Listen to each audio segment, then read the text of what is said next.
pretty competitive game. I mean, I think they kind of won in that first game. So I guess what was the mindset coming into this one? Let's don't do the same thing we did last time. We came out slow last time. They got a pretty big lead on us at the beginning. We were down like 23, I think, the first half, and then we cut it down to like 13, I'm pretty sure, and then we ended up losing by 15. So I feel like if we just came out like we came out this game, I think we could have come out a little bit better this game, but we came out a lot better than we did the first time. I think you had a career high in points tonight, or somewhere close to it. I mean, what was really working for you on the court? I was just trying to get my shots. I was just trying to score at will, to be honest. I was trying to get my team back in it and get the lead. I guess take me through that last shot.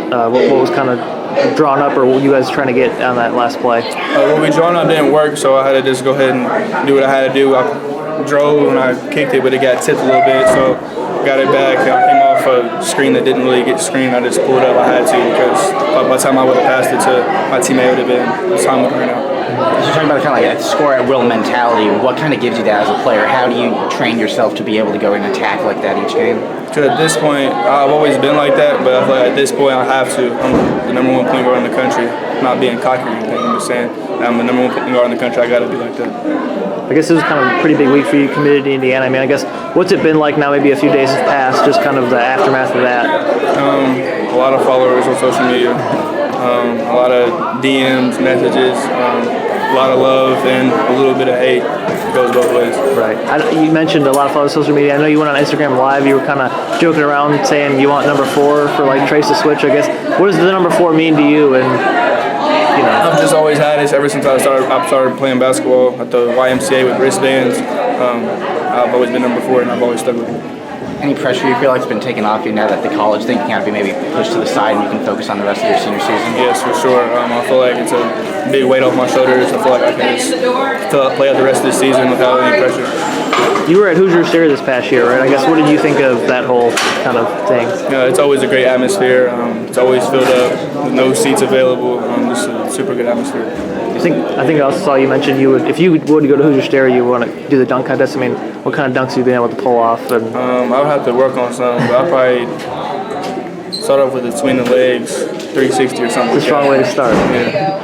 How much more closely do you think you'll follow Indiana now as their season ends, now that you know you'll be in Bloomington? I'll probably try to watch most of their games the rest of the season, so I'll follow them pretty closely. I guess whether you go there in the fall or a year after that, there's a chance you'll play alongside Rob Finney. I mean, have you been in contact with him, or what have you seen from him that could go well together if you guys on the floor? I just feel like we'll be a really good backcourt. I feel like we both can facilitate for our teammates and both can score, so I feel like we'll be like a duo. I know you've kind of answered this already before, but the fact that so many guys from Indiana are choosing to go to Bloomington with Coach Miller and play at home, I guess what was kind of working in terms of recruitment for you to want to stay home and that kind of camaraderie that you guys all have as Indiana guys staying in state? Just the consistency of their recruitment.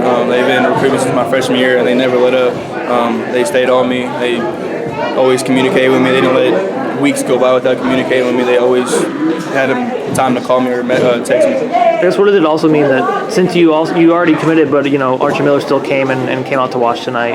Yeah, he knew it was a big game. He knew what happened the first game, and I told him that it was going to be a big game tonight. I knew it was going to be a lot of people here, and he just came tonight. So when you have a big game like this, maybe it doesn't go your way at the end, but you still have the playoffs to look forward to, the state tournament. How do you try and turn that page and just continue to have that score at will mentality? I just continue what I'm doing. I feel like I had a good game. I feel like we had a good game. It just came down to who made the biggest shot at the end of the game. Another big question is if you'll reclassify now, I guess maybe what steps you think still need to be taken for that process? I got to take a full semester of English, and then I got to take an economics or government class, so it's not a whole lot. Okay. Do you have a preference for which year, and I guess why would you have a preference either way? I feel like I want to go 2020, but either way is good for me. I would want to go 2020 because I feel like Trace is not going to stay another year, for one, like in 2021. And I feel like if I get a hold of Trace, I feel like we could dominate the Big Two. I guess what do you see from you and him, maybe like in a hypothetical scenario playing together? What do you like about that combination on the court? I feel like the pick and roll would be crazy. I feel like he wants that, but I feel like no one really knows down the team. Yeah, I kind of noticed today. I mean, the way you're able to kind of get split screens or get defenders at your back. I guess how much have you been able to work like a pick and roll scenario like that? I've been working pick and roll since I was about 7th grade. I'm just starting to get like the pro style pick and rolls now. I guess the last thing I have was just you talked about maybe the pick and roll working with Trace. Are there any specific directives you've gotten from Coach Ostrom or Coach Miller about how you're going to be utilized come 2020 or 2021 or 2020 in Indiana? Yeah, he definitely said that I would be using the pick and roll with Trace, and I know how to get people open too. So if the pick and roll's not open, I can facilitate and kick out, or I can go get a bucket. All right, awesome.